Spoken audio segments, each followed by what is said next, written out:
welcome to this new segment, Ken Reads, which I know is a very dad-jokey name that I'm trialing out, where I read out the letters of followers and share their experiences of what their relationships and situationships have been like, and also talk about some of the relevant themes and topics that are associated with this. Today, I'm going to be talking not only about one follower's experience based on his letter, but I'm going to be talking about the topic of dating avoidant women.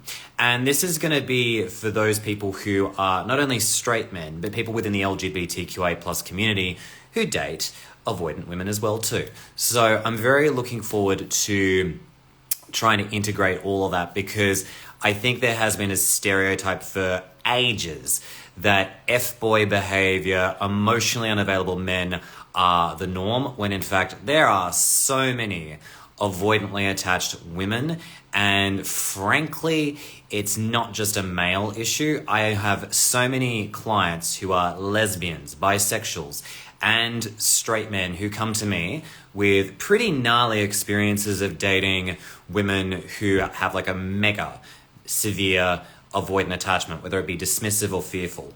So with that little preamble out of the way, I'm going to dive in to this letter that I received, and I'm going to call this follower Ben, and we'll go from here. So let's start with what Ben had to say. He starts out by saying, "Thank you for your time and knowledge that you keep sharing with us every day.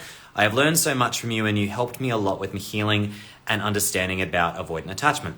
You're very welcome. He adds, "I want to share my story with you to change the narrative out there that it's only men who are avoidant and women are anxious. I'm a heterosexual man who was in a situationship with an avoidant woman for 1 year, and it was pretty hard, but rewarding at the same time because I've grown a lot and worked on myself and become a better, healed version of myself." So let's dive into Ben's story. The story begins that we met in late November 2022. It was on between us from the beginning. Very strong and intense for the first 3 months. She traveled a couple of times in these 3 months, but we were always texting every day. She even told me that she didn't feel that this connection had ever happened to any other man before her, and it was probably the best connection she'd had compared to her previous relationship 2 years earlier. At the 3-month mark, she started to display a very push-pull, inconsistent behavior of coming very close and sleeping together, and then she'd swing hard to the other spectrum and distancing herself almost entirely. She'd start to be really heavy on me and my emotions. So I'd sit her down and was very clear with my intentions with her about how I want to date her seriously and I don't want to fuck around with anyone else. And every time I asked her about her intentions towards me, she would never reply. The conversation was very hard with her because she never speaks. She's always silent or in her head, and she never spoke about what was in her mind or in her heart. And then she would be coming back to me with intellectualized excuses as to why she didn't want to be dating me. So I told her, I understand and it's fine if she didn't want to date me, but I'm not interested in being a friend and only interested in dating intentionally. And she would contact me if she changed her mind, and I walked away. After 3 weeks, I would find her talking to me in some way romantically, and I would think that she changed her mind. But after we reconnected and got intimate again and sleep together, she would swing all the way back to the other spectrum and be distanced. I was stuck in this dynamic for a year with her, and she was hooking up with other men while we're not speaking. By around October 2023, so almost like a year later, she came back to me very hot and heavy and would want us to be more intimate.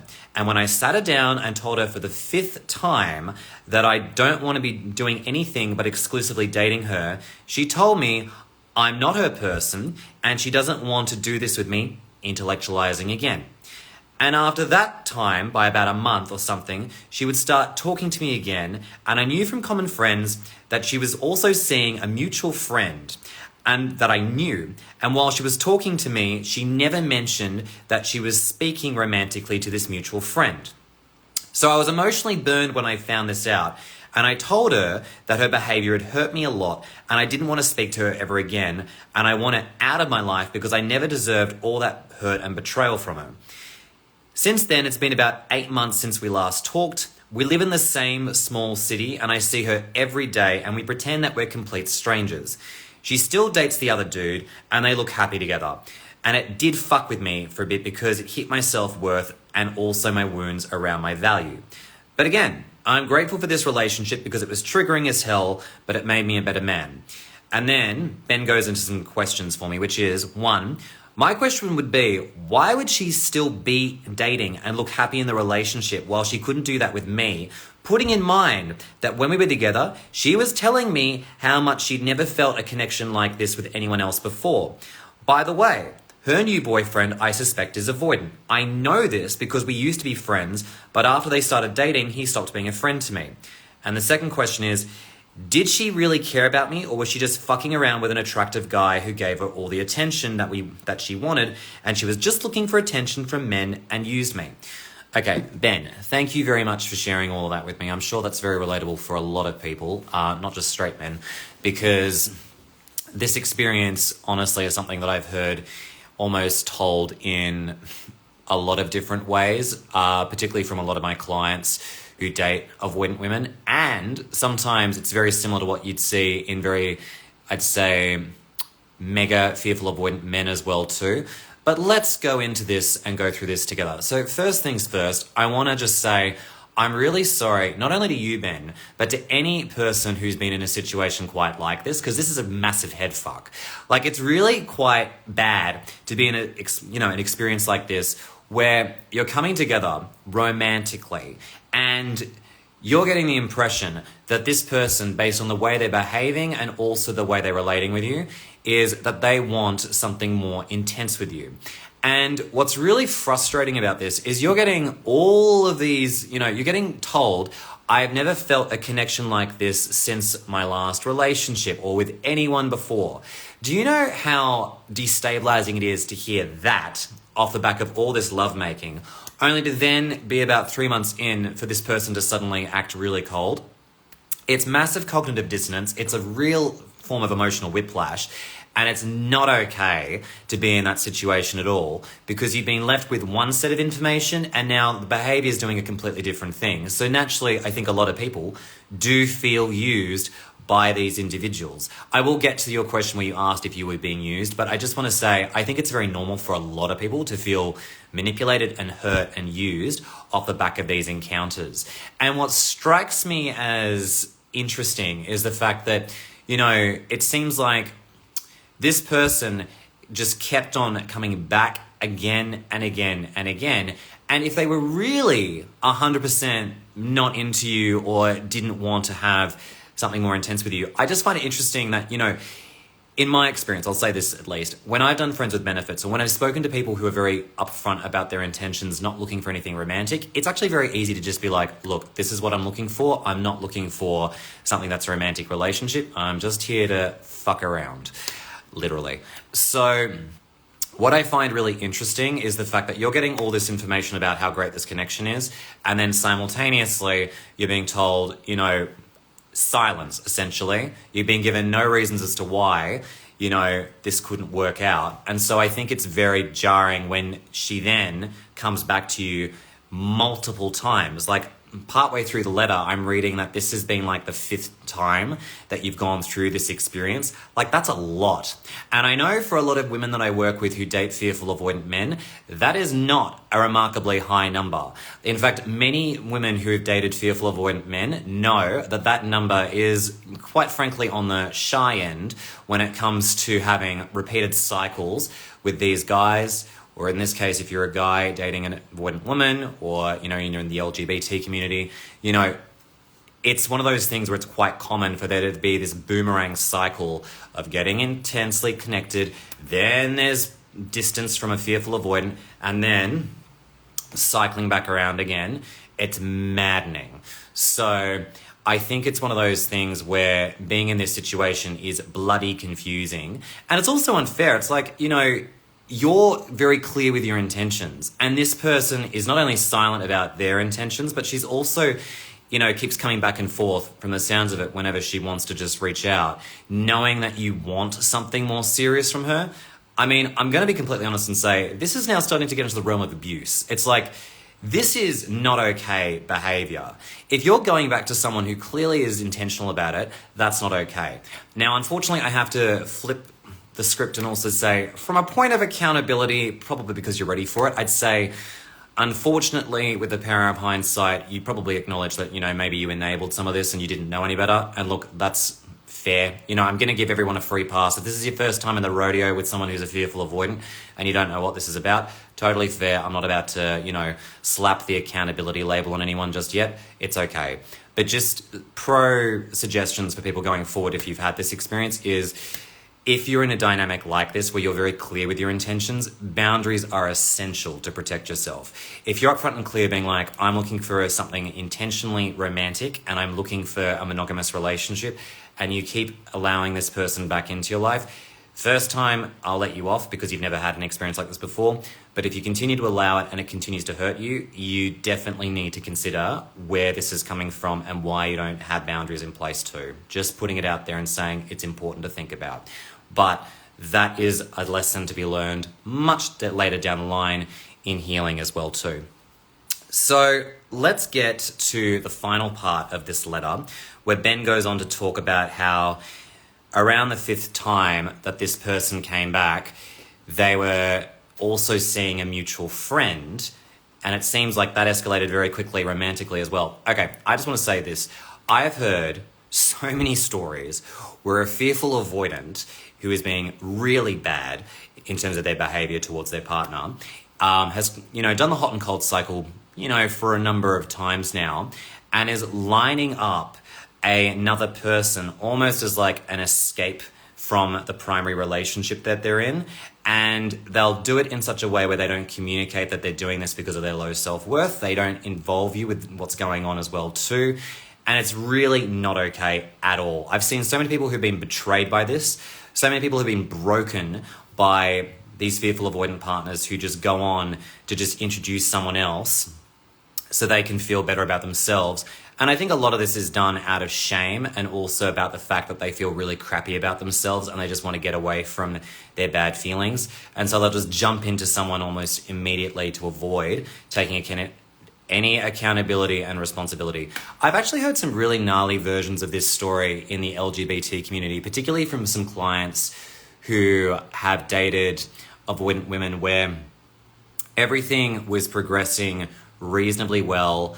Maybe they've probably had a few hot and cold cycles, and as things are starting to progress and become more intimate, the avoidant partner has gone on to then jump into a new situationship with someone without even involving their partner. Usually it was around the time there was like a move, like they were both coming to live together, or there was something more, connected happening between the two of them. And it's one of the most heartbreaking and hurtful things you can possibly do to someone when you're literally, as an avoidant partner, choosing to bail from your relationship to be with someone new. And even if you're in a situationship, it doesn't matter. You just don't do that to someone. It's not okay, especially when as in Ben's case, he's been very upfront and clear about his feelings and his intentions. So that's really fucked up. Anyways, let's get round to Ben's questions. So Ben asks, why would she still be dating and look happy in her new relationship that she's with, bearing in mind that she couldn't seemingly make it work with me? And also he mentions that this mutual friend he suspects is avoidant. Okay, so I'm going to just go back to what I've said consistently, which is when it comes to a lot of avoidance, when they leapfrog into a new situationship or relationship, whether it's at the cusp of a relationship ending, during a relationship, or well and truly after a breakup, a lot of this is motivated out of shame and guilt and wanting to avoid their pain off the back of a breakup. So what I think happens here for Ben is that he's seeing his former avoidant partner has just jumped ship almost immediately to be with this new person. And even if they're together, it doesn't mean that this is a healthy relationship. Even though this is someone where, she's jumped ship into this new relationship and it seemingly looks like they're so happy. Also think about the context. Like if this is a mutual friend who's done this and he's now no longer talking to you, that's really hurtful behavior. And interestingly enough, their values between your mutual friend and your former fearful avoidant partner probably aren't too dissimilar from one another because they've obviously engaged in deceit, betrayal, And they obviously don't have very strong values. In fact, I wouldn't be surprised if they're very insecure.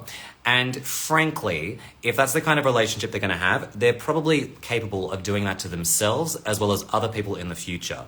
So if I were your mutual friend, I would be shitting myself thinking, this is not a safe relationship. I've already betrayed a close friend and now I'm with someone who engaged in that behavior. Yeah, that's not okay. And again, this is my take based on the reading of Ben's letter. I don't know if there's other factors involved too, but I'm just, with good grace reading this as it is, I'd say this is definitely a recipe for disaster. If you've got someone who has decided to connect with a former friend of yours and is now dating them and looking happy, I would have anxiety in my bones till the day that I left that relationship, because I'd be thinking, this shit's going to happen to me at some point as well too. Like, it's just not a safe experience. And as to why they look happy, I mean, she could also be taking a lot of the intense emotions she had for you and dropping it onto this person. If he's avoidant, let's just presume, then there's probably not a lot of emotional intensity between them anyways. And we know that for a lot of avoidance, when they're dating one another, it feels great at first because there's no emotional connection. So you've got all this room to sort of enjoy the space that you want, no emotional responsibility. And then, of course, months or years down the line, inevitably, and this usually does happen, frankly, one partner cheats because they're like, yep, this is boring, I'm not getting what I want out of this, or they start putting walls up and distancing themselves. That's on the severe end. But the point simply is that I wouldn't let appearances fool you into thinking that everything's hunky-dory behind the scenes, because if she wasn't able to communicate and be upfront with her intentions with you, what are the chances that she's suddenly become a communication expert with the next guy who was your former friend? Something suggests to me that she's probably not particularly strong in that department. So just putting it out there and saying, I don't think that she's suddenly become, she's found a soulmate and changed overnight. And then as for the second question that you had, which was around, was she really, into you? Did she really care? Or was she just fucking around with an attractive guy who gave her all the attention that she wanted and she was just looking for attention from men and used me? Okay, great question. I'm going to just say could be. I mean, if she's really externally validating thirsty and she just wants all the validation that she can get, I mean, sure, she could have. And this is where I have to say, even though the fear of intimacy is quite obvious in this particular example of Ben's letter, I also want to make it very clear. Even though I am defensive about jumping straight into they're a narcissist bandwagon straight away, I want to make it very clear that just because the attachment stuff is frankly pretty obvious at times to identify and be like, oh yeah, there's a fear of intimacy, there's a fear of abandonment, does not mean there's also other stuff going on behind the scenes as well. You can have an attachment issue and a personality disorder. So we don't know what this person's baggage is, so to speak. And there could be a bit of comorbidity stuff. She, on one hand, could actually have meant, I believe she probably did mean everything she said when she said the connection was great. We know that avoidants run from intimacy and connection when things are getting really deep. So that's consistent there. As for whether she was using you, I'd say, even if it wasn't her intention, the fact of the matter is she was unconsciously using you because she understood where you were coming from. She chose to obviously ignore your boundaries and intentions around it. You may have been able to be a bit stronger in terms of your boundaries. That's a future lesson for you to learn in the future. Totally fine. But the point is, this behavior, it's wild to me that there's such a lack of respect for what you set out in the first place. And it just makes me think, I think to actually have that amount of disregard for your intentionality makes me think there is a bit of manipulation going on here amongst other things.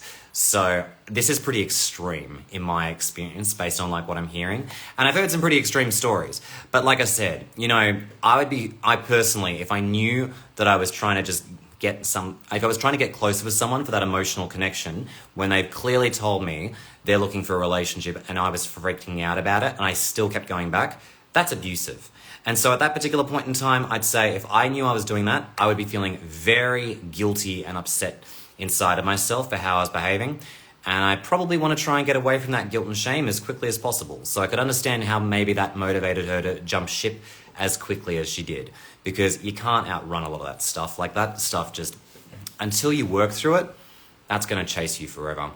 So yeah, I'm going to just say that overall, to people who've recognized themselves in this situation like Ben and also been in that, I'm really, really sorry. And, like I said, there are people out there who've got a lot of severe issues. And, in this case, maybe she was using you and, but I don't think it was as simple as she never cared. I think she likely did. I think there was a level of emotional interest, but I think that the way she behaves, it sounds to me like, she was trying to have a cake and eat it too, and she really overstepped in a lot of areas. So that's that portion all done. Let's talk about women who are avoidant. I want to just preface this, like I said in the beginning of my introduction, by saying that I think a lot of us have an assumption that that men traditionally are the ones who are emotionally unavailable. They're, emotionally immature. You have to constantly mother them, parent them to be functional in a relationship, that they can't handle commitment, that they're emotionally phobic. These are stereotypes. But the reality is that avoidant attachment and emotional unavailability does not stop at men.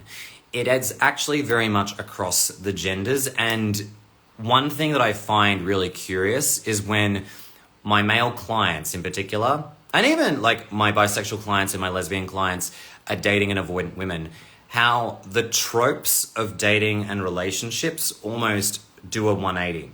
Where normally we would expect men to be flighty around commitment and to be scared of intimacy. It's really interesting when I've got particularly like a straight male client being like, I feel like I am a woman dating a man who doesn't want to commit to me. I feel like I am being too needy and too much just for expressing my intentions in this relationship with this girl. I feel as though I've got to scour on the internet, and I feel like I'm constantly, being told that I have low self-esteem because I'm not able to get a woman to commit with me, and there must be something wrong with me and my self-worth. Partially, probably some of the issue there, but not the entire story. I want to just make a point here to say that I think a lot of dating coaches and people who want to oversimplify relationships have unintentionally done a shit job of explaining human behavior and the complex emotional stuff that drives it. At the end of the day, a lot of people find, I suppose, peace in the idea that, oh, if they abandoned you, it was because they were using you. If they wanted to, they would. And they just weren't that into you, etc., right? Because it sounds pithy, marketable, and a lot of people like those statements to try and help them assuage what they're feeling inside. Totally get it. However, intellectualizing emotional behavior doesn't really work out. Emotions are irrational. Emotions are very hard to understand until we better understand our own, in my personal opinion.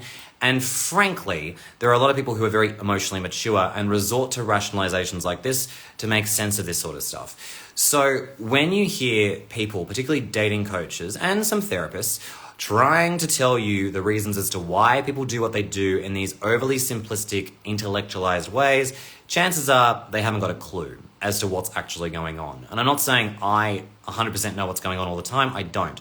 But it's just to say that we have to be very careful of when people try and jump to these black and white explanations for what's actually going on, because it doesn't always necessarily translate as this, experience is exclusively if they wanted to, they would. I've got to tell you, trauma doesn't work like that. It's very much a case of if they could, they would. But for some people, they are never going to be able to figure that out because it's far easier to stay in the rationalization than to go deep. Anyways, so for today, I wanted to go through some notes that I prepared for this particular topic and discuss now the kind of presentation of what dismissive avoidance look like versus fearful avoidance and how they show up in women, because pretty similar. And I want to just say it's similar in terms of like certain, I suppose, stereotypes. But I got to say, proportionally, now this is my experience, but I have identified there are way more fearful avoidance in women than there is dismissive avoidance. I would say that I have seen far more disorganized attached women than I have ever seen in terms of dismissive avoidant attached women. And it's not to say that they don't, like, dismissive avoidants don't exist in women. They absolutely do. And I've had clients who've had partners who are dismissive avoidants who are women. But generally speaking, a lot of them are FAs. And it's just what I've observed. I could be wrong in terms of population and demographic, but it seems pretty consistent for a lot of people. So when we think of like how, for instance, dismissive avoidant women show up, it's pretty similar to men. You know, they're aloof, detached, look pretty sophisticated, very smart, intellectualizes a lot, but also struggles with interpersonal connections. They have a disgusting inner critic that scathes other people chronically. You'll be meeting them for a first date and they'll be telling themselves, yeah, this isn't going to last for long. And they were looking for ways out of so many interpersonal connections. They destroy close friends, relationships, because for something inside of them just does not feel safe being close to other people. I've often found a lot of my clients who date dismissive avoidant women often find it really isolating and lonely because they feel like they're with someone who just doesn't get it together. They can't get close, they can't be intimate. It feels like they're with a fridge or a freezer for a partner, functional, but it's just not providing any of the warmth that they're requiring. And it's not to say dismissive avoidants are exactly like fridges. I don't want to make it sound that disparaging, but it's just to say that often in those severe ends, it's just like they're not getting what they want out of their partner.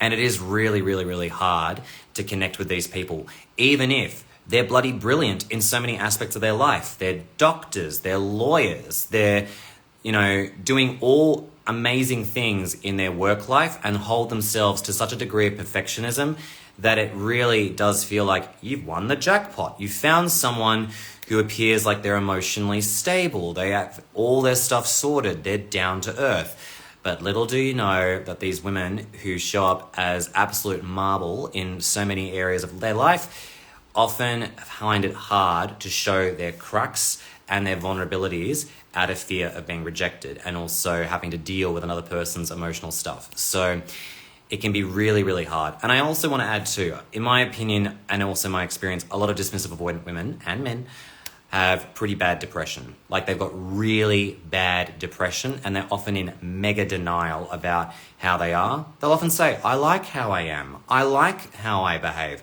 But they often aren't really connecting with what's going on inside of themselves. So it can make treatment very hard until they realize, shit, I don't have any friends anymore. I seem to keep choosing to leave these romantic relationships and I keep finding excuses not to be with people. I have a problem. So that's what goes on there. Now, fearful avoidant women. This is, in my opinion, where things get really spicy.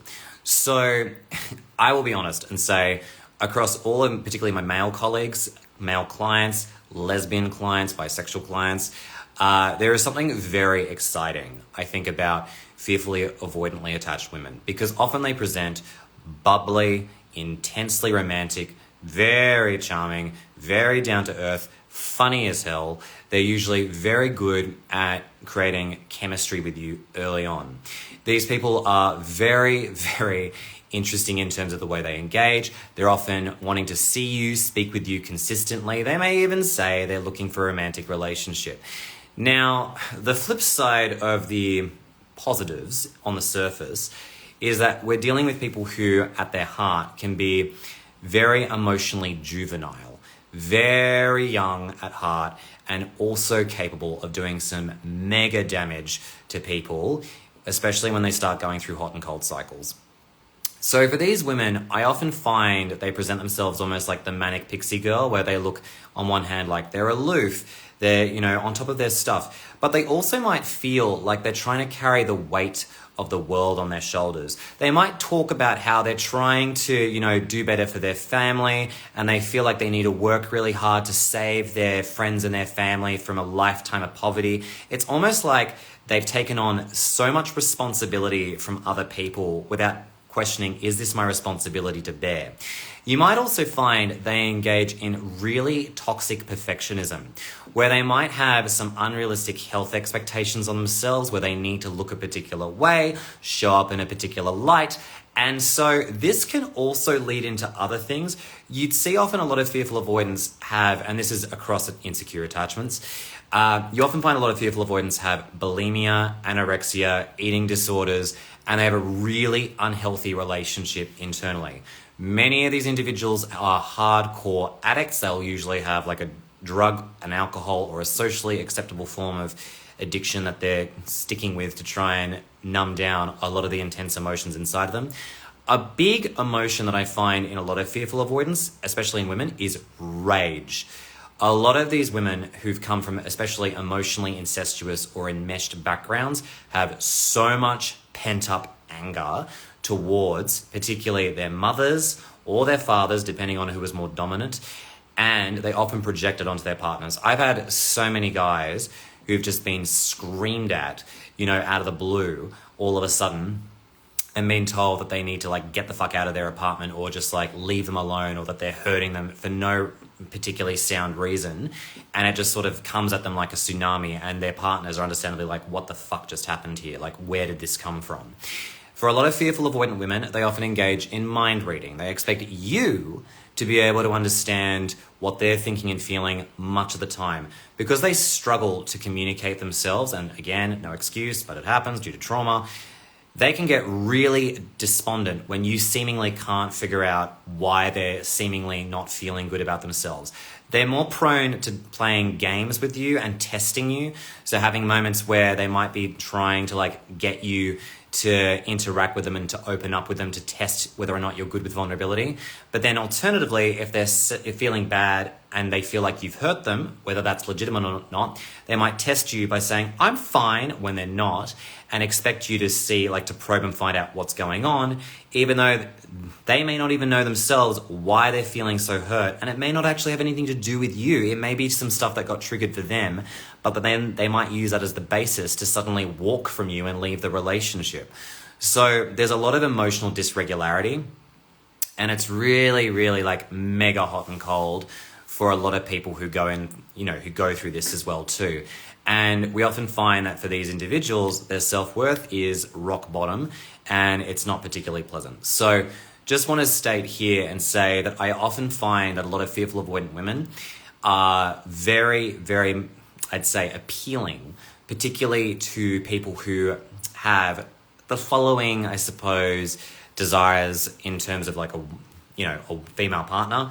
So just listing off some of the, I suppose, extrinsic things that people particularly like about, women who are avoidant. I think there's a big thing is a lot of these people look initially like they're just fun. They go with the flow. They're the cool girl. They're not going to be emotionally reactive. And I think also, and I've noticed this particularly across my straight male clients, they often see these women, because of the way they present themselves, as being out of their league. And so they rest their self-worth and self-esteem by dating these women thinking, if I'm with this particular girl, it's going to satisfy that inner teenager in me, and I'm finally going to feel accepted, loved, whatever is relevant for them. And they often feel as though this is going to make them feel so much better about themselves. And of course, inevitably, when a breakup does occur, they feel even shitter about themselves and think, no girl is ever going to love me. I'm never going to find someone like that again. I just need to keep, batting out of my league to find someone like this. And so it can become a bit of a self-fulfilling prophecy, and it doesn't really serve them very well in the long run. I also find that a lot of straight men that I work with often are very picky about the woman that they want to be with. On one hand, they know, they'll say, I want love. I really want a girl who treats me well. And they may even date a great girl, only to then break up with the good one to be with someone who's more avoidant, because it seems like this mythical unicorn that's suddenly arrived, and even if they can see the writing on the wall and they can see that there's red flags, something inside of them just yearns to be with that person, because there's a lot of shared trauma that's usually connected there. And that's something I'll talk about, which is more of the intrinsic stuff that leads to this in just a hot second. But I often find that the magnetism of fearful avoidance and that intensity and their chaotic energy can often be very, very addictive and very enticing for men, women, people who may feel like they are lapping that up because they haven't had enough, they don't have a strong sense of self, strong self-esteem, they're looking for something that they never had when they were growing up, and a whole bunch of other reasons as well too. So it's not a particularly good recipe. I also want to state too, for a lot of, particularly again, for straight men, and I mean, look, conversely as a gay man, I can kind of see where this is coming from. I think a lot of men just don't want to make the wrong choice. They want to be with a woman who, you know, isn't going to like explode on them, is going to be someone who treats them well, is going to be someone who, you know, is able to be fun and chill. And I really get that. Look, I understand that, you know, there are people out there, and look, not all women for sure, like men can do this too. But I know a lot of people have grown up with a woman in the family, a sister who might have been an emotional terrorist or even a mum. And I get that at that point, they're just like, I don't want to deal with this shit. And so having a girl who seemingly just seems to bring all the fun to the table and doesn't look like they're going to be too much drama is appealing on paper, because it's like, oh, thank God, at least this isn't going to make me feel like I'm living in, you know, hell again with one of my siblings, caregivers who are emotionally all over the shop. In addition to that too, I think a lot of men in particular are just scared to make the wrong choice, and they're really scared to, you know, get it wrong. And I think a lot of them start looking at these extrinsic things of like, she's hot, she's cool girl, she's XYZ, and that becomes the basis for a lot of this attraction as well too. And then for lesbian women I've worked with, it's really interesting because due to, I think, for a lot of LGBT people where we sort of age in dating a decade after school because we're coming out, figuring out our sexuality. A lot of fearful avoidant women are frankly like the lesbian dream, if you will, for a lot of people where they're like, oh wow, this person's the kind of girl that I always wanted to be with. She's so cool, she's so chill, she seems like someone I really could connect with and vibe with, and it will fulfill my fantasy.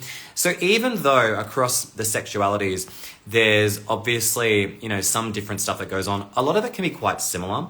And it really, I think, does speak to, you know, stage of development the person's at. It also can speak to a lot of inner stuff that I'm about to talk about, as well as just, you know, basic attractiveness. Like, I gotta be honest, a lot of fearful avoidant women know how to like take care of themselves and are often driven, particularly for external validation. So, you know, they put on a show and we're here for it. So, well, I'm not. Although I have had a few fearful avoidantly attached women friends, and they've been bloody good at putting on first impressions. So I'll just say that. And often when you get close to them as friends, and this is consistent for everyone, it does become very jarring when all of a sudden they just like back out of nowhere, and it's like, where the fuck did you go? Like, what just happened? And so that is something that can happen quite a lot, unfortunately. So people who date women who are avoidant, they just need to be aware that there are some intrinsic things that might lead them to this. One of which is definitely history of developmental trauma. What does that mean? So if you're someone who grew up in a background where, say, for example, you had an overbearing parent, enmeshment, emotional incest, you know, you might find that you're drawn to more of these kind of people because they've grown up in very similar dynamics. Both of you, in your own intrinsic ways, are probably looking to heal from that codependency, but you may not have the language, the skill set, or the willingness to work on it, depending on where you're at. The other thing to also think about too is that a lot of this stuff is down to like self-worth and self-esteem. People often put up with so much bad behavior before they're like, this isn't good for me and I need to have better boundaries and take care of myself. So it's really important to understand that a lot of this stuff can be gelled by a lot of internal things that haven't actually been healed or worked on yet. And I find a lot of my clients who are dating, you know, avoidant women is they're often lacking in knowledge of what this dynamic is like. They often have pretty low self-worth internally inside of themselves, and they really need to take a look into themselves and be like, okay, why is it I'm drawn to the manic pixie girls? Why am I drawn to the aloof women? Why is it that this emotionally unavailable person is seemingly so attractive to me? And they often find there's like a myriad of reasons for it. So just important to see how like there can be a lot of mixed things that all sort of blend in together in these kind of cases. All right, that is my little TED talk out of the way. I'm going to turn over now to the question mark box below and start working my way through the questions there. Just as a quick point that I want to raise to people.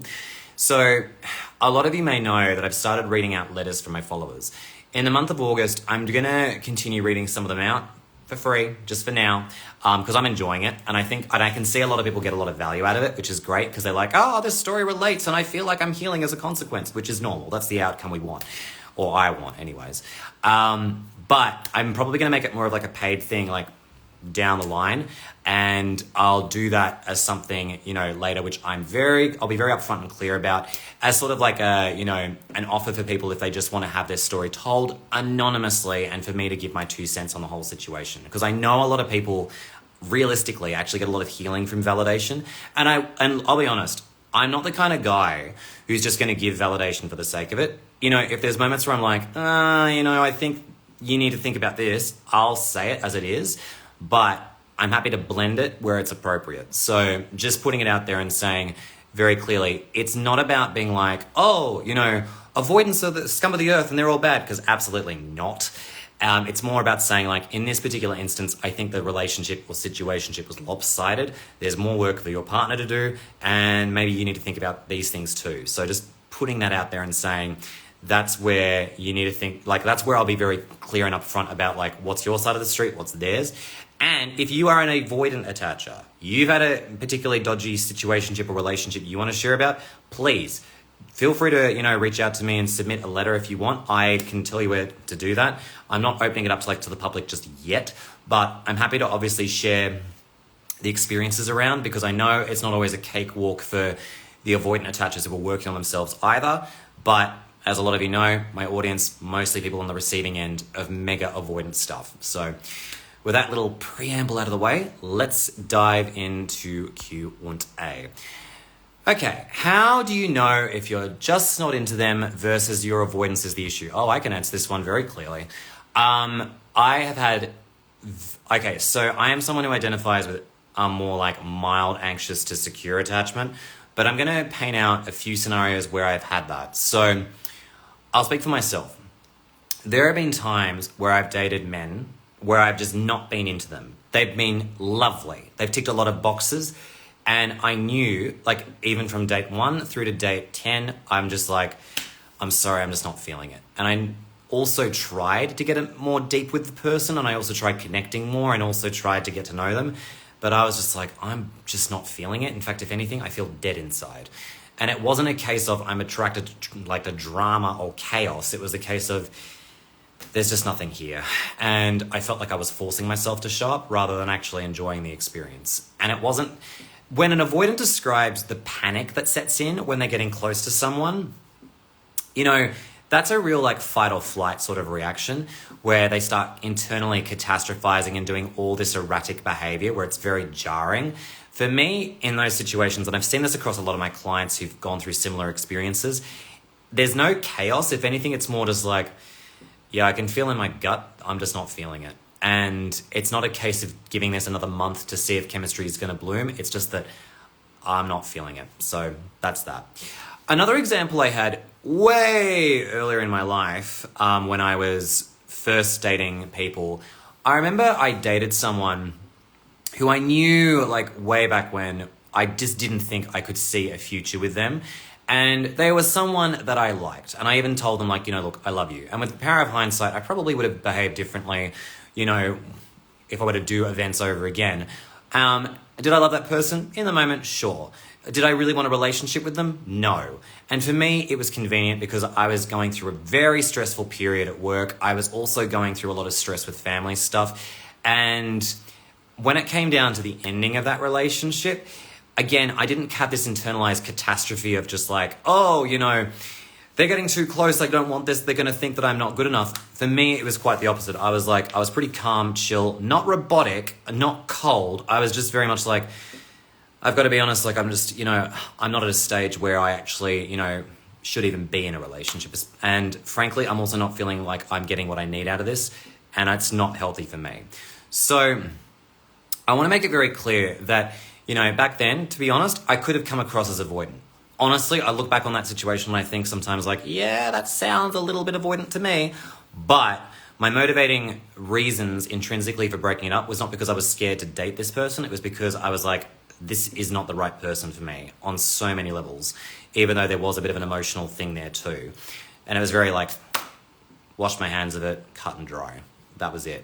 And I didn't have a period of being like, oh, I need this person back in my life and I need to chase them. It was just like, okay, like I can still like the person, but I don't want to, get back with them. But I'll have to be honest, I did feel a bit shitty about how I went about the breakup for that, but it wasn't a case of me jumping straight into a new relationship off the back of it and being like, I need to now date someone to get over it. It was very much a case of like, yeah, that kind of sucked, but it is what it is. So that's another example where it was a case of it really didn't feel like that was the right person for me. And that was that was an internal thing, not I need to find flaws in my partner sort of thing. The flaws came quite naturally, to be completely honest. Then finally, how do we know if it's a fear of intimacy? So fear of intimacy is quite brutal for people who go through this. It's basically relationship obsessive compulsive disorder.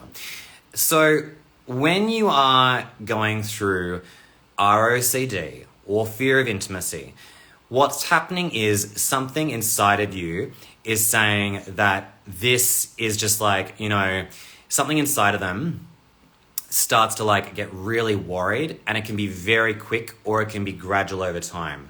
As one person here said, former FA here, some of us don't even recognize the panic setting in. For me, it was a feeling of ick. Thank you for sharing that. I think one of the things that's quite insidious about this is the fact that often there can be a lot of disgust with the partner when they're getting close.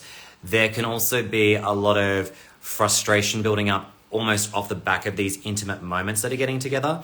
Dismissive avoidants, I feel like, sort of start nitpicking slowly and start backing themselves away, thinking like, no, this isn't going to work for me. I don't feel like this is it. And in those moments, it's almost like they're mentally trying to find excuses to not be in the relationship, and they don't really communicate it out and hash it out. So I think it's really important to consider the fact that when it comes to fear of intimacy, it's usually where a person has gotten, like the trigger is there's been some closeness, then there's been usually a catastrophized thought of, oh my God, what if this person, wants family and kids with me? I'm not ready to be in a relationship and be a parent just yet. They're going to think I'm terrible. I think they're better off without me and we'd be doing ourselves a favor by leaving. That's one scenario.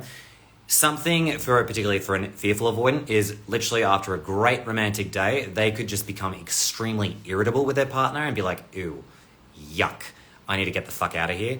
And they may just rationalize, I need to leave, or tell their partner to get out, because it brings up a lot of, inner stuff and resentment and trying to like push a partner away. So I'd say if the experience is dominated by a lot of disgust, fear, shame, we're probably in the realm of fear of intimacy, not a case of I'm not that into you sort of thing. And I'll be honest, like when I look back at previous partners who I've not been into, I've never said to them things like, oh, I've had such strong connection with you unlike anyone else before. Hell fucking no. That was not coming out of my lips. So just want to delineate and say it can be confusing for sure. But if we had to simplify it, the trigger is, was there intensity and emotional intimacy present? Did that subsequently cause a fear of intimacy to then trip over into, deactivation, pulling away, deactivating strategies, etc.? Because if that's the case, we're now in fear of intimacy land, and that's a serious problem for everyone involved. So I know that was a bit of an elongated answer to that question, but I wanted to break it down because, to be honest, a lot of this stuff, frankly, can be really confusing if you look back on your dating history and go, but I've been pretty avoidant in the past. I'd say just be gentle on yourself, because at times when we're young, we do stupid shit when we're just, getting out into the dating pool, versus when you've had a chronic history of like pushing people away because you always saw flaws in them out of a fear of intimacy. All right, next question.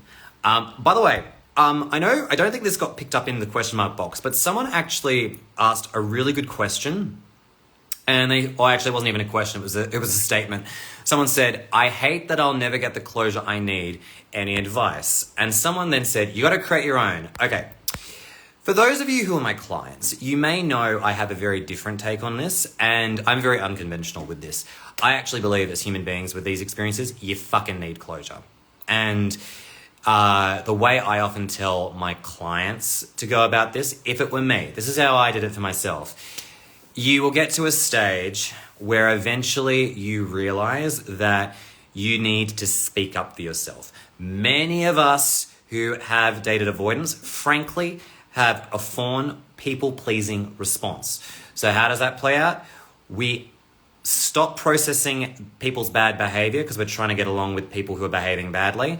We neglect how we've been treated. We suppress our anger. And eventually we realize, oh, why is it that my throat feels really clammy and also really tight? Why is it that I got all this anger and tension in my chest? What a surprise. If we go to the 7 chakras, self-worth is in the chest with the solar plexus, and that connects with anger, which is also, related to respect and self-respect. Anger represents maybe there's been an element of people disrespecting you. And then for the throat, well, if your throat chakra is quite literally blocked and hurting, probably means you've got some stuff that you need to speak about that you haven't had the chance to speak about. Here's the thing to understand about closure, right? To a degree, we do need to come up with our own closure. If you've dated someone who's like an active abuser, a narcissist, for instance, I would never tell any of my clients to go back to them to look for closure because that's re-traumatizing and invalidating. Bad fucking idea. But generally speaking, you need to express yourself. You need to find an outlet for getting it out. One of my mentors does a form of therapy called psychodrama. Basically, they get these actors to represent people from your past and they can dress up like people who may have abused you, for instance. And she just shouts and screams at them for about like an hour so that way she can get that off her chest and allow her to feel liberated of that. I know for me, I have similar methodologies that I have where I'll just like rage in a journal. I'll write out letters to this person, which I don't send them directly. And then in other cases where it's avoidant attaches, I've even gone back to like an ex like ages ago with just a simple, 2-minute voice message just being like, hey, in a nutshell. And this, by the way, for context, this was well and truly after a point where I was like, I didn't want them back in my life. I basically went back to them and said, in short, I'm going to take accountability and ownership for how I showed up in our situationship together. I'm sorry for, whatever I did in this case. And I also need to let you know that how you behaved and how you broke up with me really fucked with me. Would appreciate it if you don't do that to anyone else. Other than that, I wish you all the best. It was a bit more elongated than that, obviously. But the point is that I will say that really helped me because I needed to get that shit off my chest. So many of us, frankly, are scared to speak up for ourselves. And I get it. I'm not here to invalidate anyone for that. But you have to understand that part of our healing, in my opinion, and for a lot of clients, is learning to speak up for ourselves and communicate when we're being hurt and not treated right. So please understand that even if it feels uncomfortable to reach back out to an ex right now, don't fucking do it. It's a bad idea. But if you get to a point where you feel comfortable to even reach out, and look, even if they blocked you, that's fine. You can still find other ways to communicate. Like this person says here, writing a book. I've got a few clients who've actually published books about their experiences. I think it's really healing and cathartic. Hell, I made an entire fucking business talking about this. Not that by the way, I want to make it very clear. I didn't think, I had an avoidant breakup. I'm going to make billions of dollars off the back of this. Not that my income reaches the billions. But, it is one of those things where I just started talking about my experience. And to my shock and pleasant surprise, this really resonated with a lot of people because they were going through similar experiences. And I think there's a lot of collective shame about this because people didn't know there was a name for this. And so I think, if you can find a way to communicate and express that with other people, even if it's not your ex, can actually be really healing to, commiserate, get validation, and to work through this. So just want to say, if you're someone who is looking for closure, plenty of outlets that you can do it, that you can find to create your own. But if someone tells you closure doesn't exist and you don't need it to move on, I'm there to be like, that's bullshit. You do need a form of closure off the back of this. But the how is the devil in the detail. So just want to put that out there. Again, I recognize that was a lengthy answer to that. Excuse me. What if the avoidant recognizes their issues and leaves you to go work on their mental health? Okay, that is such a good question. This is actually covered in the book Men Who Can't Love, written by an avoidant attacher. That is a rationalization they use to back out. Now, they may go to therapy at that point in time. They may be like, I think I have avoidant attachment, alexithymia, ADHD, possible autism, all of which may be true. But will they consistently work on it at that point? Usually not. Because at that point, when they've left, they usually conclude, everything's fine now. My feelings are better. Must have been the relationship. Couldn't have been me. So bear in mind, their incentive at that particular point to work on themselves is dead low. So even if they're in therapy working on that stuff, doesn't mean they found a therapist who's going to challenge them. My colleague who works with avoidant attachers has been very clear in saying to me, because she works with a lot of avoidants who come in for addiction reasons, she's like, you need like a specific manual for working with these people because it is so different from the general public. I mean, people are different for reasons, obviously, so we don't take a universal approach, but people who've got avoidant attachment tend to be very, as we know, commitment and connection phobic. So you need to find ways to challenge those fears of connection and commitment with these particular clients. Long story short, what does it mean if they said they're going to break up with you to work on their mental health? Okay, on one hand, there's so many things to this. On one hand, yeah, that's probably true, they should. Two, will they commit and actually do it? Probably not in the long run, because a lot of them drop out at that point. And if they do continue, marvelous. Like if it happens, great. I'm not here to shit on that. But three, if they've left you because of their mental health, that's a rationalization. And it's blending the truth a little bit. Yes, they have a mental health challenge that they need to work on, but usually at that point, they don't see the reason to work on it post that point because they'll often feel relief. So I just want to state, at that particular moment, it would be very easy for a naive clinician to hear an avoidant person say in therapy, I decided to leave my relationship because I just didn't think that I saw a future with them and I was blaming my mental health for it. And then the clinician might naively be like, well, then maybe that was your gut's way of telling you you weren't meant to be together. Oh, yeah, great point, Mr. or Mrs. Therapist. That does sound right to me. So just bear in mind, it's very easy when the dust has settled for there to be a bit of problems down the line. Again, I'm being a little bit skeptical and cynical, but that's what I've noticed. All right, next question. What if after the honeymoon phase ends, they realize they love you, but aren't in love? Something is missing for them, versus them deactivating and fault finding to justify them leaving. So just to break this down, because there's, I think, two big parts of this. So what if after the honeymoon phase ends, they realize they love you but aren't in love? Something is missing for them. Okay, I'm going to just stop there. To me, that sounds like a massive rationalization. I've done so many videos talking about that sort of, like that, even that line in particular. Like to hear that, like when I hear a line like that, like I got to be honest, that's a freaky thing to hear. If someone's saying, I love you, but I don't love you, I'm looking for spark. Like you give me chemistry, but I'm looking for like Hollywood chemistry. Oh no. And again, if we have the context of them being really intense into you before and saying how much they love you, that's, oh no. No. Like that's in rationalization land for me. And then them saying versus deactivating and fault finding to justify them leaving. I actually think, look, when I read that, if I'm being completely honest, my interpretation is it's all one and the same. Like to me, the first part, I'm like, I don't think that's true. But let's play devil's advocate. I hate devil's advocacy, but let's do it just for the sake of it.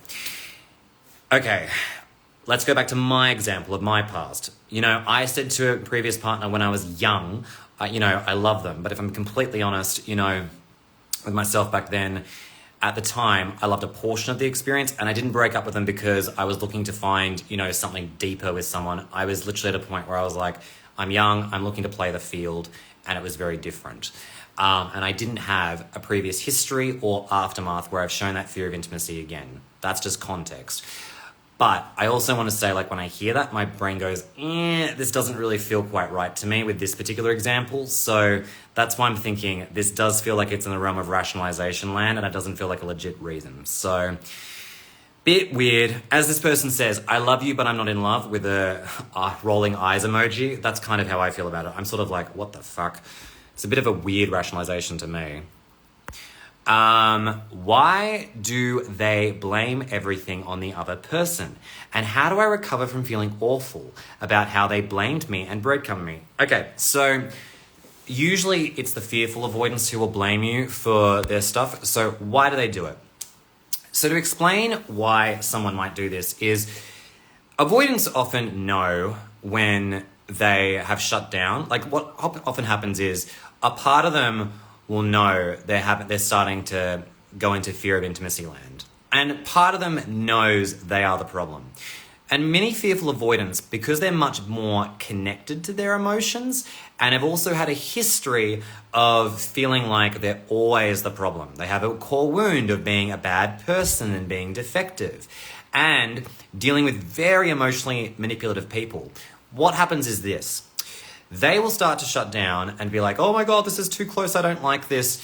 And then what will then happen is a part of them will feel guilty because they know they've got a problem and that they're potentially hurting someone, but they don't like dealing with guilt. So what do? They project. It's your problem. You're the reason for this. You're trying to control me. You're trying to stamp out my independence. You're just too needy. And really at that point where they're coming at that with that language to you, it's actually not for you. That language is usually meant for an overbearing parent who they're shit scared of actually confronting with all this anger. So you're getting projection at that particular point. So how do you get over it? Easier said than done. I can get it because I've had to go through this journey of figuring it out. But I think for me, one thing that really helped me way back when was I actually connected to myself and was like, how does it feel being blamed for this stuff that actually isn't my fault? And the minute I sat with my heart and was just feeling what was inside, I was like, this fucking sucks. And that was the minute that my brain went, doesn't really matter why they did what they did. I don't deserve to be treated that way. Sure, even if there's legitimate reasons in there. Hell, even if the avoidant attacher thought there was some serious issues that were real issues, you don't just start scathing someone in that particular way. And you're allowed to be like, that didn't feel good and I deserved better and I could have been communicated in a much better way. So in that context, this sounds like to someone who doesn't want to take accountability for their side of the street because they know that they're part of in fact, I'd say a large part of the problem at that particular stage. So yeah. All right, let's see. What else have we got here? Do the rationalizations ever go away in time? Or do they believe the lie they've told themselves forever? The lie being they lost feelings, you're not right for them. Okay, great question. People who are in the closet for their sexuality will know what I'm about to say here. Who've experienced this, I know for a lot of people who are closeted, they often come up with rationalizations being like, oh, well, I think it's normal for guys to if you're gay, for instance, or bisexual, to, check each other out in locker rooms and stuff like that as a rationalization to try and protect from the fact that inside of them they realize, no, there's something a little different from me in my sexuality that's different from everyone else. People who are neurodivergent, for instance, often might have parts of themselves where they're like, I'm different from everyone else, but maybe I'm actually quite similar in these particular ways. And it feels like there's a disconnect from how they're operating versus everyone else around them. And they're just like, what the hell's going on here? So now with avoidant attachers, do the rationalizations go away? It depends on whether they're willing to face the truth, and the truth terrifies these people. So when it comes to dropping the rationalization, only when they're ready to face it. And I have to say a lot of the time, they know that it's not the other person. So, and that causes them again to feel guilt and shame, which they don't want to feel. So the rationalizations often take a very solid place around them for a while, but they're pretty weak rationalizations and they know it. So all I'm going to say is that they will last until they want to drop them, but it does take time. Great question, by the way. How to tell if she's an avoidant or she just misses her ex? Really simple. Was there a period of intimacy where you guys got really close together, followed by an immediate 180 and shut down where they started to back away from you, or at the very least, started to slow fade out of it and then come up with a bunch of excuses? Chances are more than likely they have an avoidant attachment.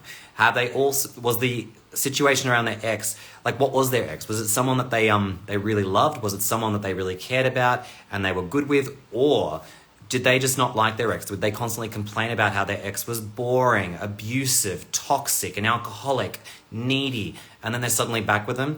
The devil is in the detail. If they would, and honestly, at that particular point in time, that's glaring red flag land if they're even saying that. It does suggest at the very least a lot of emotional immaturity. So I can't guarantee without knowing your context if they are truly avoidantly attached, but to me, it's still not great behavior. What else have we got here? Again, I just want to say, I always feel like I say this to everyone who joins these lives. Your questions are so good and I love it. All right, next one. How can we send you letters of our stories? 2, looking back at my relationship experiences, I noticed a lot of the behavior of my exes mirror how I was treated in childhood. What are the signs you were raised by a fearful avoidant parent? Oh, that's a solid question. Okay, first part. So I guess I'm sort of accepting letters at the moment. I'm trying not to overwhelm myself because I don't want to be in a situation like the waitlist where people are just waiting to hear from me. So I'm going to say, hold your horses if you're keen to send me something. I've still got like at least another 3 letters that I'm working through at the moment that I'm going to share over the next coming weeks or so. I might even do another one this week. So I'd say wait until September when I've probably got a more of a built out system for it, and then we can talk about how to go about that. So that's what I'd say. But for those of you that are keen, you can always reach out to me and express your interest. I will add your name to a list and then I can reach back out to you if I'm in a position where I can take it on and you're open to sharing. So just putting it out there. I will probably ask to be paid for it. I won't charge much, but it's just something where I'm like, I would like to find a way to make this equitable for both of us. So that way you get value, I get compensated. So that's probably what I would do there. Second question, which was fucking phenomenal. So you looked back at your, so you want to know what are the signs that you have like a fearful avoidant parent. I think that the relationship style of a fearful avoidant parent would be chaotic. These are the parents where, for instance, they have multiple partners across the span of, your childhood. They are so, dysregulated. They need to be, like maybe they're a high functioning alcoholic. They probably would have, at least one major addiction issue.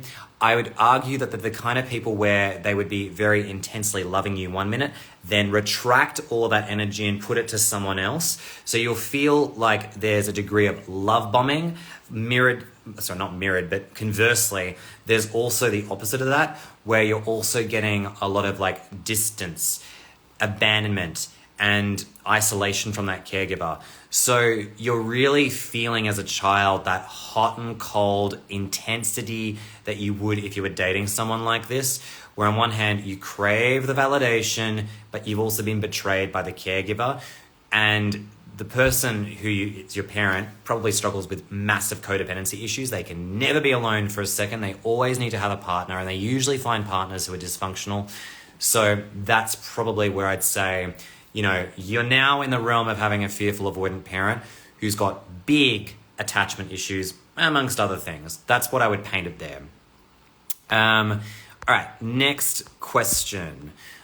When an avoidant loses feelings, seemingly at the flip of a switch, are the feelings generally lost for good? I haven't heard of many instances of feeling for a partner returning. Oh, I can tell you, as someone who's witnessed those feelings return, fuck me, it's intense.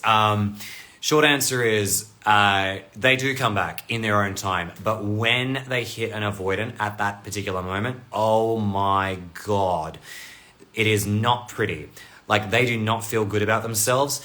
So I just want to say, as a clinician in this space, I have heard and seen it happening. And let me tell you, it's really awful for them because they feel so much guilt and shame over their previous actions.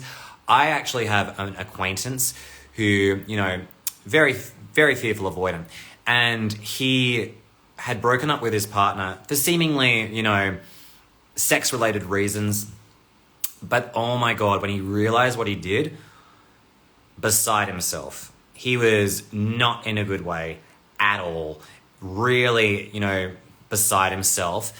So just want to make it very clear and say it definitely hits them, but they do not like that feeling. And as someone here has said, They never have to feel it if they keep jumping into another relationship. Absolutely. So believe me when I tell you, they can feel it. They usually try and reach back around to you at that point when they're feeling lonely and they miss you. You do not want to take them back at that point. I'm just going to tell you now, do not do it. I'm saying that from a place of edutainment, not as a professional. I'm here to say if you do that, round 2, here we go. And it'll be more of the same. But yeah, it's just, yeah, I do feel sorry for avoidance when they have that moment because, oh man, I feel sorry for them. I would hate to have a fear of intimacy like that. Like, just Jesus Christ. I mean, it's one of those things where, you know, as someone who's worked through guilt and shame, which are the ugliest of human emotions, could you imagine living with that, you know, and hiding from that for like much of, if not all of your life and trying to like run from that? You'd be making all kinds of whack decisions just to get away from that. You wouldn't even be living like a full human being. You'd be hiding from your own truth. It would just be disgusting. Not making excuses for these people, just saying it's hell for us because it's hell for them. Just saying. Not fun. Pretty awful. Let's see, what else have we got here? My avoidant used her depression as her reason for running away, which I do somewhat believe is true. Should I expect her to come back? I love this point that you've raised and great observation. I want to start this out here by saying, in this day and age where we love things to be black and white and to be like, oh, well, this is true, this is false, they're fucked, they're not, they're great, they're shit, etc. This is where I want to just convey something that I think will help a lot of people out. Rationalizations and projections can be built on half-truths, meaning that there can be a sliver of truth to that, but it also may be obfuscating or missing out some very crucial details in the mix. So I want to make it clear that if someone says, oh, I'm breaking up with you because my depression is bad, on one hand, that may be partially accurate, but how did the depression get that bad that it decided to, you know, end me in the relationship? You know, like what else was there? In my clinical experience, depression doesn't usually exclusively do that, you know, to people. Usually there's other things too, like low self-worth. Like, I don't think I'm worthy of love. I don't think this person truly loves me. I think if this person got to know me, they'll reject me. That's a fear of intimacy. But it might be conjoined with the depression, right? So this is where it's hard. But the thing to understand is a lot of these rationalizations and projections are, you know, like for example, when a fearful avoidant says, you're smothering me, you're too needy, a large chunk of that is probably projection meant for a caregiver of theirs. But there might be a sliver of truth in that because if you're dealing with someone who's, for example, a fearful avoidant who's been backing away for a while and you've understandably tried to get closer to get to know them, they might feel overwhelmed and feel like you're being clingy and needy. Have they facilitated in creating their worst nightmare? Abso-fucking-lutely. But is there a little element of truth in there? Possibly. Should they have communicated better? Absolutely. Can they a lot of the time? From person to person, it can vary depending on where they're at. Some are fantastic at it. Others could use a little bit more work. So that's how it goes. But it's a really, really good point. Should you expect them to come back? I mean, it depends from the individual. I was asked this question actually today by a follower, and my answer is always, I don't know. Maybe. Depends on how they feel. Depends on where their mood is at. I know a lot of avoidants who also have bipolar disorder, you know, can feel really manically depressed without you and then come back to you like after 6 months because they're like, I miss you, you're the source of my happiness. And it's really jarring because it's like, what the fuck? So, you know, I think that it depends on the circumstances of what that person is going through. I can see someone here has raised a really good point. I was depressed when I broke up with my ex, but my depression only highlighted the problems we were already having. Now, I don't know this person's context. I don't know what their attachment style is, but I want to make it very clear that usually I have a lot of clients who are depressed when they're dating someone with a pretty bad insecure attachment, right? So I've had clients who've dated fearful avoidants who are like mega fearful avoidants, and they start to feel depressed because they're lonely. They're not connecting with their partner. They internalize that they've got a problem, right? So in those moments, you know, it's one of those things where once the relationship ends, they're like, oh, now I can see that what I was feeling was actually a root cause of this experience, the dynamic that I was in. It wasn't necessarily because my depression pushed this person away or anything else like that too. So again, context matters, need to know a bit more. But it is one of the things that it's very different depending on, what's going on. As this person says, yes, my ex was a dismissive avoidant. I was lonely and insecure and he was rejecting me. Well, there you have it. So, just saying, I've seen a few trends. Like, it's one of those things where, God, this is a nerdy example. If anyone's played like a real-time strategy game like StarCraft, you start to know certain builds. You start to know certain formulas. It's like maths. Like, you start to see certain problems, right? You're like, oh, I can spot like XYZ playing out. I can see ABC. I know exactly what's going on. You've been around the rodeo, right? So when it comes to like people in my position where they have an understanding of attachment and relationships, you start to hear certain themes and patterns where you're like, yeah, if you're saying this, I can almost predict what the outcome is going to be. And it may not be 100% accurate, but it's probably more likely to be this. It's not because we're like clairvoyant or anything, or maybe we are. But yeah, that's sort of what I would say to that. All right. Why do fearful avoidants keep coming back when they say they don't want anything with you? Mine has been back and forth for 4 years. Oh boy. Gosh me. Fearful avoidants being boomerangs. Okay. Why do they come back when they say they don't want you? Fear of abandonment. They can also be lonely. A lot of them have separation anxiety. A lot of them also do genuinely miss the connection they have with you, but the minute they get close, they bounce. So a lot of this is emotionally driven. It's not designed to... They're not doing it because they're trying to punish you. They're doing it because they're so dysregulated and they're not in control of how they're thinking because of how emotionally messed up their internal stuff is going when they're with you and versus when they're away from you. It's the curse of having the double fears of intimacy and abandonment. It's pretty gnarly, to say the least. Let's see, what else we got here? Can you explain how to establish those boundaries, like actual examples of what you can say? I love this question, let's do it. But before I dive in, I just want to say, setting boundaries, bloody hard for those of you that haven't actually worked on this before too. There's a lot of resistance to setting boundaries because you might be like, oh, I feel mean if I do this. I'm going to feel guilty, and you probably will. I got to be honest, I felt like shit after I set boundaries for the first time. It gets easier over time and you realize you're being quite reasonable.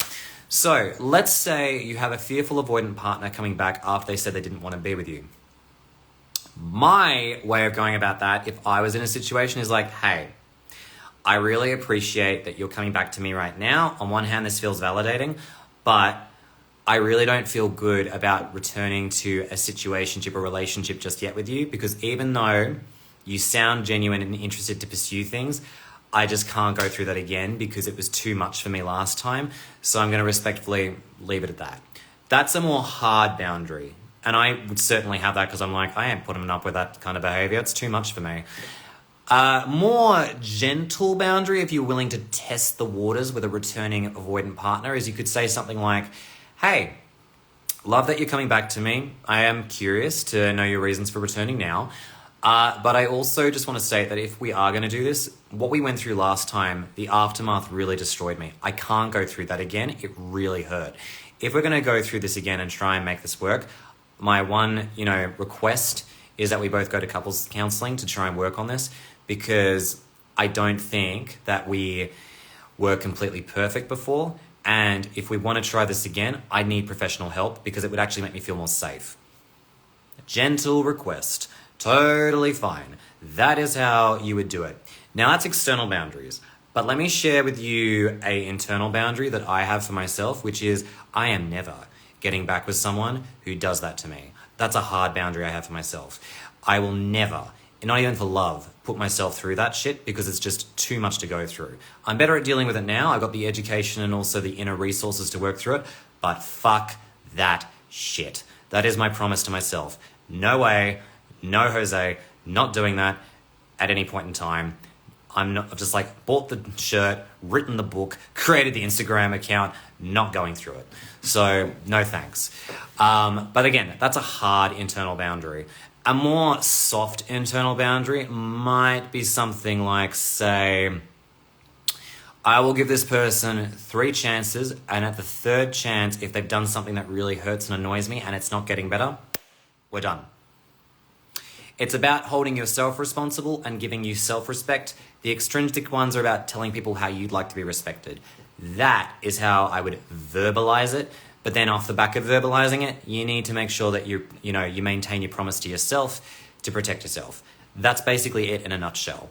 I hope that makes sense. It's not about creating walls and being like, because a lot of fearful avoidants do this. They're like, you encroached on my boundaries. It's like, you were just asking for reasonable communication. That's not an encroachment of boundaries. And in fact, that's not boundaries, that's walls. So just want to delineate and say there's a big difference between someone being like, you can't do this, you can't do that, versus can we do this together? Request versus control. Hope that makes some sense. I noticed, what's his face? There was a famous actor last year who got into trouble with that. Blah, blah, blah. Are people avoidant in their friendships too? Oh my God, yes. Yes. Short answer, yes. Same issues play out even in close friendships. Do avoidant women withhold or don't show a lot of affection or intimacy? Depends. It's very hyper or hypo. So I find that dismissive avoidance particularly can be very like cold and withdrawn from having sex with their partners because they don't want to get too emotionally close or connected. Fearful avoidance can be a bit of both. Some of them can be like very hypersexual because it might be part of a sex addict issue. Might be part of a bigger sex addiction issue that they have. But then others can also be very like restrained, because I've heard some fearful avoidance say, and this isn't just women, this is like men and women, cross sexualities. I've heard some of them say, I don't want to orgasm with you because I don't want to give you the control. I worry that if I enjoy this, you're going to use that against me. Relates to the betrayal wound for a lot of them. So yes is the short answer. Let's see. Why should my self-proclaimed female severe avoidant ex tell me at the aftermath of the discard that my relationships are hierarchical and transactional? That sounds like projection to me. Without knowing the context of what you've been through, that to me, that's a very specific way of describing a relationship, right? Like, you know, if you're, okay, if I were to describe relationships as being hierarchical and transactional, I'm thinking of like people who are, you know, expecting conditional love, people who, you know, have a tier system for their friends. I mean, I technically have that. Like, I mean, I've got close friends, acquaintances, but I don't gatekeep between them. I just, you know, I'm aware of like, hey, I can turn to this person for closeness. I can't turn to that person as frequently for emotional closeness because they're strong at this, but not so strong at that. But I wouldn't call that hierarchical. Like when I think of hierarchical, it's almost just like you gatekeep people at certain levels of like intimacy and stuff. I just think, well, that doesn't sound good.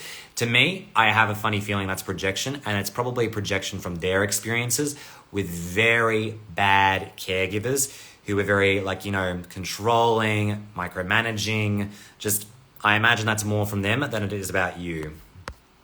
All right, what else we got here? By the way, guys and girls and people, I can see that a lot of you sometimes ask me multiple questions. I do my best to try and answer as many of you as possible. If I don't get around to answering like the second or third question, it's not because I'm intentionally trying to be like, oh, sorry, there is an intention behind it. Let me start that again. I'm intentionally trying to get to new people so that way I don't like dictate everything with just like the one person. Not because I don't think your questions are great, but just because I'm trying to like be fair to everyone. All right, next person. Why are they so overboard as trying to be the perfect parents to their kids? So this can link to the toxic perfectionism that a lot of them have. And I'll be honest, this is more of a fearful avoidant thing I've found. A lot of fearful avoidants have very like unrealistic expectations upon themselves to be like the perfect parent. And many, particularly fearful avoidant women, are often single mums, understandably, because they burn and churn. So I often find that they have unrealistic expectations of how to show up. They feel like the world is on their shoulders. They have to provide for their kids. They have to do everything for their children. And a lot of it's because they take unrealistic responsibility for others. A lot of that is to do with enmeshment, and a lot of it is to do with the fact that they'd grown up taking way too much accountability for the emotional baggage of people in their family. So to me, when I hear that, glaring red flag. It suggests to me they are putting way too much of their family baggage into their literal family. So not great. Okay, what else have we got here? Probably going to do a couple more, then I need a bounce. Okay, what have we got here? Is this an avoidant trait? Not taking accountability and blames her exes and past dates on why it fails. I mean, sure. The only reason I'm sort of stopping short and lapsed out there for a second. You ask if that's an avoidant trait. I'm sort of hesitating to say yes, because to be honest, it is common amongst a lot of fearful avoidants to not take accountability and responsibility. But I'm stopping myself from saying a hard absolutely, because people who are like big into their insecure attachment, like anxious attachers, I've seen some anxious attachers who frankly do not want to take accountability or responsibility for their side of the street. And dismissives can be the same. So that's why I'm like, I think it depends on the person, where they're at in life, their own maturity, more than necessarily just the attachment style. But I will be honest, I've noticed a very high number of FAs, fearful avoidance, don't want to take accountability and responsibility. So just want to say that can be a thing. All right, one more question. Why are they okay with physical contact and initiating it? However, they shut down straight after sleeping together and also discard. Well, this is a great example of fear of intimacy. So they've gotten close, they've gotten intimately close to you physically, and then it was too much for them and they backed away. That's fear of intimacy in one example. It may play out like if they've had a great intimate night out with you on a date where there was nothing, sexually involved. They might have had that after even like a first date with someone as well too. That can happen. But the point is that in that moment where you guys got physically intimate together and then back away like a 180, that is a classic fear of intimacy sign. All right, everybody, it's been real. Loved having this conversation with everyone. I'm going to now upload this so that way if any of you want to watch the replay, you can. Just to round out. So that way if anyone's curious. I don't want to take on any letters immediately from people, but don't let that stop you from reaching out with the intention of sharing your letter to me if you're keen. Because if you want, just share your interest. I'll make a list and be like, I know XYZ has, a desire to share their stuff with me. And then that way I can accumulate and put that there. And then we can negotiate and talk about how to go about that in September. I want to just work through the list of letters that I have and we can take it from there. And as you can probably see, I'm trying out this title of Ken Reads. I thought it was such a quirky name. I thought it was hilarious. It was probably the other one was going to be like Ken Unhinged or Ken just Unchained or something like that. I was going to go off, but I thought, you know what? This is the cutest and softest one that I could see. The attachment report, I was like, I don't want to be talking exclusively about attachment theory because sometimes it's not just about that. So yeah, I thought this was good. So we'll see what happens and we'll see how long this pun lasts before I realize I'm dad joked out for the rest of my life. All right. Have a wonderful day, everyone, no matter where you are. And thank you very much for joining this segment of Ken Reads. Ha, ha, ha.